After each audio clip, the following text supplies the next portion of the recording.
No les voy a infligir una conferencia, sino una reflexión muy cortita para compartir con ustedes una frustración de funcionario. Ojalá hubiera sido buen usuario de la información geoespacial. Como dijo Alberto, me ha tocado en realidad cerrar 3 administraciones federales en materia de medio ambiente, recursos naturales, en el primer caso incluyendo pesca. Y bueno, pues teniendo una firme vocación académica, he querido salirme de una mala fama que tenemos hemos tenido los funcionarios de ser ágrafos, incapaces de escribir. Creo que es muy importante no solamente rendir cuentas de lo que uno hace, sino explicar lo que uno hace, explicar cuáles son las políticas públicas, por qué hacemos lo que hacemos, con quienes lo hacemos y dónde lo hacemos. El primer ejercicio de este tipo me tocó con nuestra querida amiga, la maestra Julia Carabias, y escribimos de hecho un libro, La gestión ambiental en México, donde por cierto trabajé con alguien que ya no está con nosotros, Raúl Brañas, el papá del derecho ambiental latinoamericano. Me voy muy rápido. Lo que queríamos hacer, y lo hicimos en parte, es un doble cruce. Por un lado, por el lado de las filas, una descripción de los biomas, de los grupos de ecosistemas de los que disponemos en nuestro país.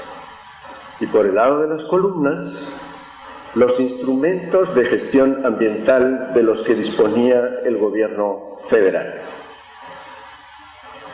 agrupados por categorías: conservación, restauración y uso sostenible, sustentable de los recursos. De tal forma que el ejercicio, bueno, para la maestra Carabias, para mí, para el propio Raúl, era enormemente ilustrativo. Era leer los biomas entendiendo qué instrumentos se han aplicado ahí.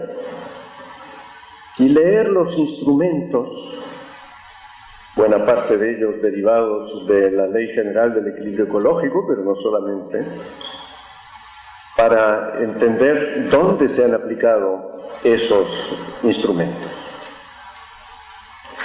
En la administración siguiente, a mediados de la administración siguiente, me tocó ejercer las funciones de la Subsecretaría de Planeación y Política Ambiental.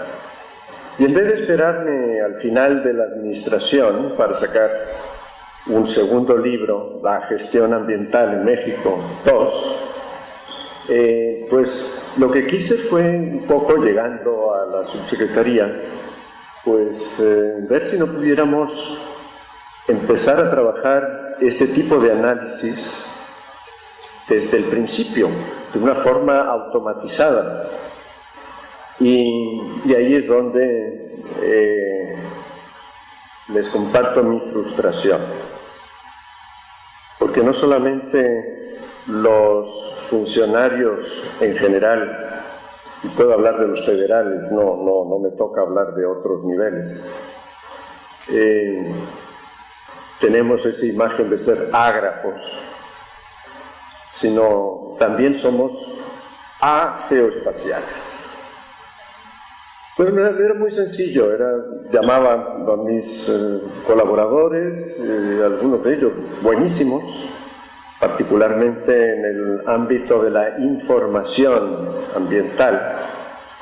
Y dice, bueno, pues yo lo que quisiera es conocer prácticamente en tiempo real qué permisos forestales están dando, por ejemplo, o qué áreas protegidas están decretando.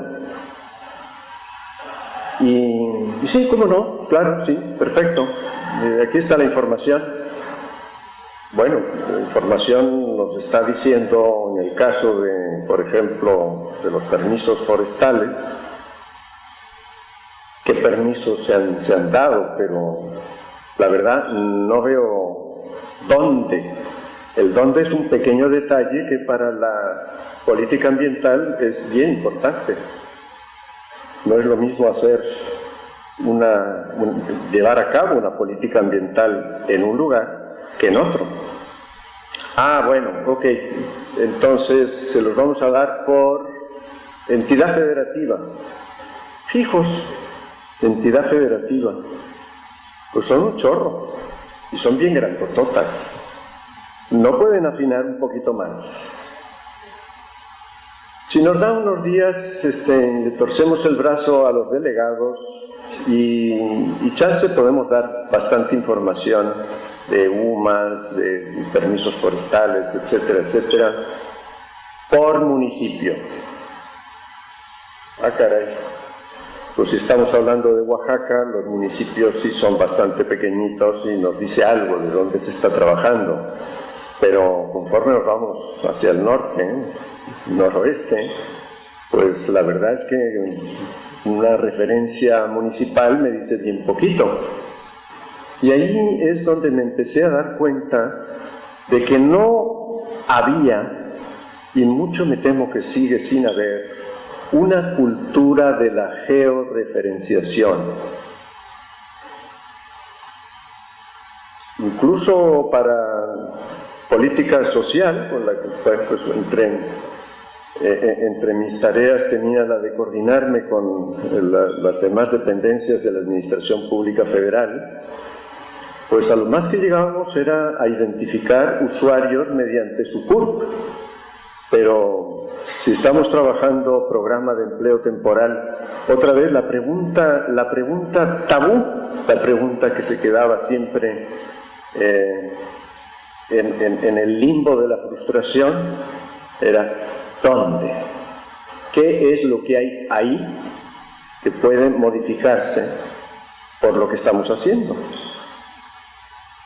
Imposible. Y mucho me temo que hasta la fecha esta gimnasia de georreferenciar las acciones públicas no tiene ya no digamos una tradición, sino una realidad. En algunos casos había que georreferenciar porque si no, no había materia. Si yo estoy decretando un área natural protegida en cualquiera de las categorías que define la Ley General del Equilibrio Ecológico, pues solamente mediante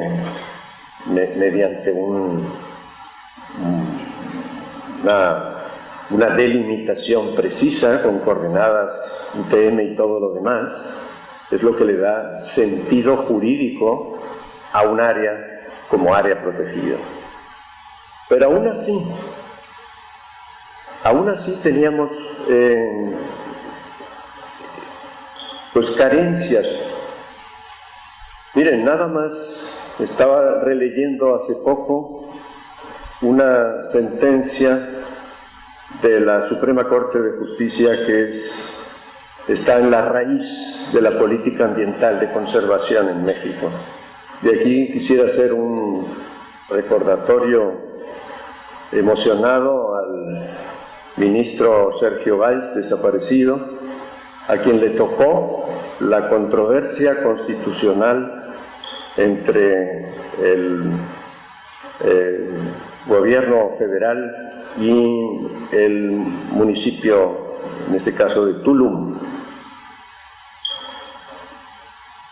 A partir de una declaratoria relativamente antigua, 81 si no recuerdo mal, del Parque Nacional Tulum, y además, bueno, eso es zona arqueológica, pues nos encontramos con que en algún momento, concretamente en el 2008, el municipio local, invocando el artículo 115 constitucional, decidió que el fondo legal de Tulum se extendía al Parque Nacional y a la zona arqueológica. Y había ahí toda una política de ubicación. En algunos casos se hablaban de 4.000 cuartos, hasta 5.000 cuartos, lo cual pues provocó con toda justificación erisipela en los encargados de la política de conservación a nivel gobierno federal. Si resulta que el destino, el uso del suelo de las áreas protegidas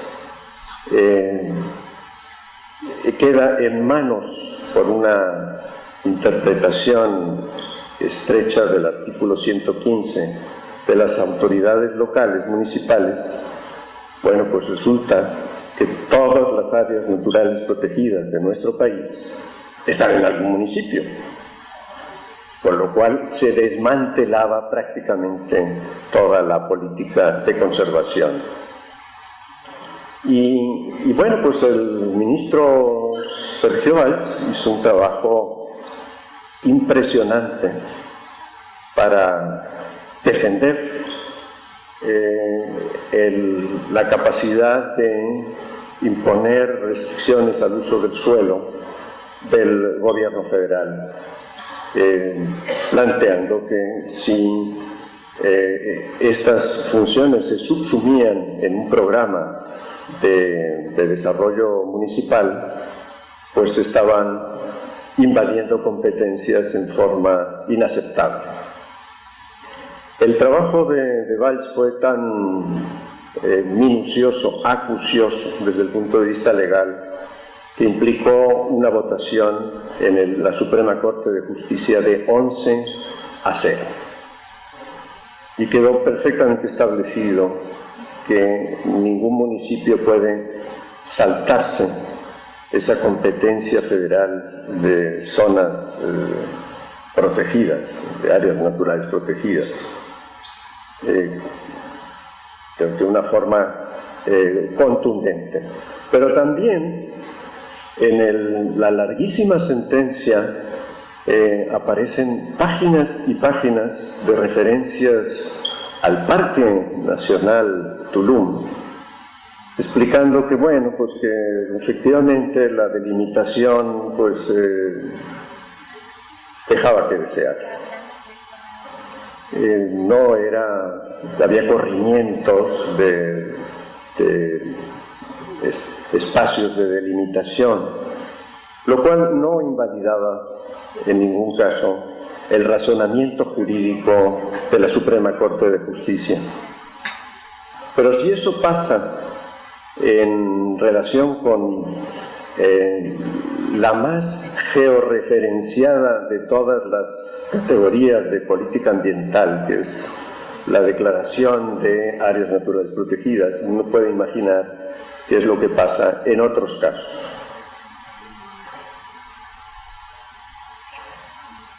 Esta es la historia de una frustración.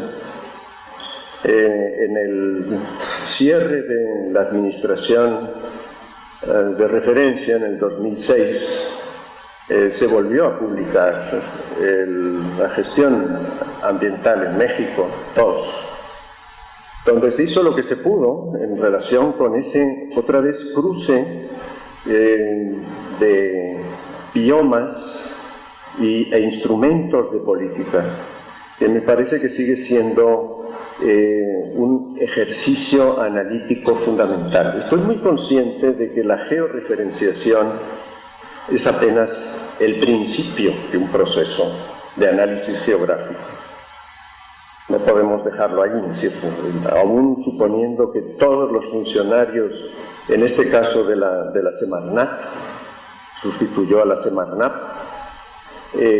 tuvieran un prurito de georreferenciación de todo lo que hacen, esto sería apenas el primer paso hacia un análisis de la eficacia, la eficiencia de estas políticas, un análisis de hasta qué punto estas políticas aguantan una evaluación positiva y constructiva.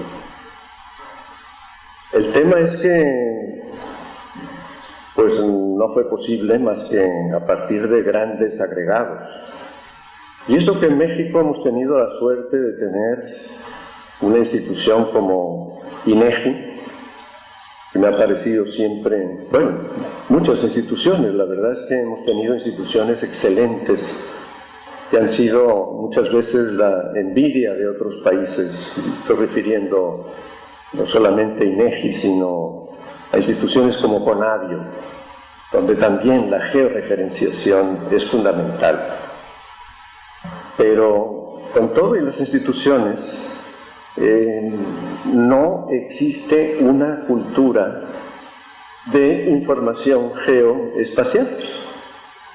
Y una última reflexión que quisiera hacerles para ver si encontramos algún espacio en este importante taller de información geoespacial tiene que ver con la popularización de los instrumentos que nos permiten georreferenciar en forma cada vez más precisa y cada vez más económica. Lo que hace 3 o 4 décadas eran unos artilugios complicadísimos de calibrar y costosísimos de adquirir. Recuerden, en su origen de índole militar, el GPS, se fueron abriendo progresivamente hacia un uso civil. Si no recuerdo mal, uno de los primeros usos civiles tuvo que ver con el desgraciado abatimiento de un vuelo comercial coreano en la península de Kamchatka, supuestamente porque se había desviado de su rumbo, y en tiempos de Reagan decidieron que se levantaba el embargo militar. No nos debe llamar la atención, desde luego, los primeros satélites que hicieron posible el geoposicionamiento global, pues costaban una fortuna. Si no recuerdo mal, el primer arranque de un GPS andaba por los $12.000 millones. Pero una vez que estaban ya gastados, una vez que estaba funcionando, era absolutamente absurdo mantener las aplicaciones en la esfera militar.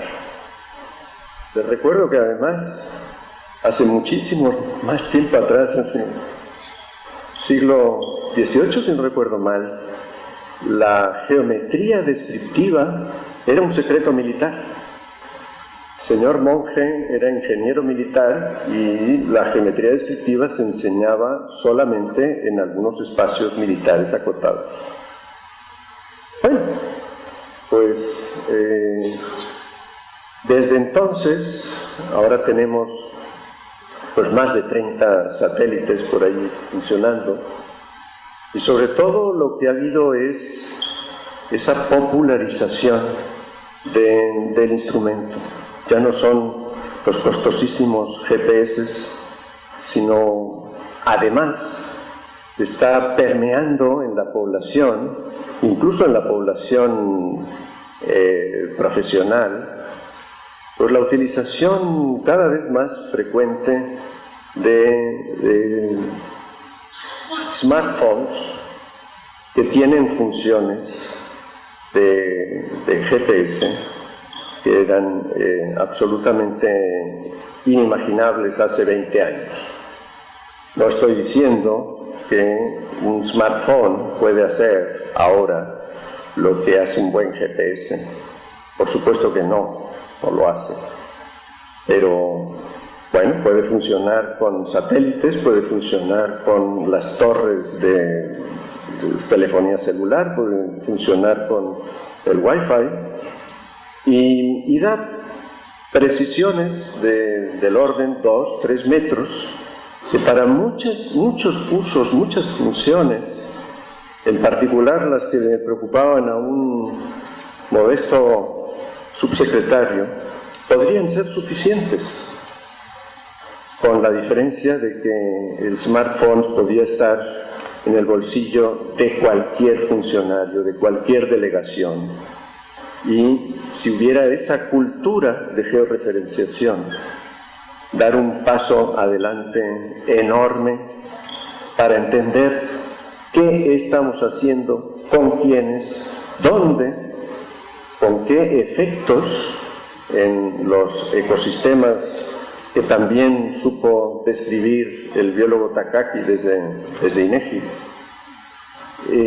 y hacer una evaluación de las políticas públicas de conservación, de restauración y de utilización sustentable de los recursos naturales, con la suficiente aproximación de no saber nada o de saber que esto se está haciendo en tal municipio, a tener alguna aproximación suficiente de cuál es el ecosistema que está viéndose afectado para bien o para mal por lo que hacemos. Creo que daríamos un paso adelante gigantesco. Y la popularización de los Google Earth, de los Google Earth Pro, de los Google Maps, yo creo que tendría que ser materia de reflexión en un taller como este.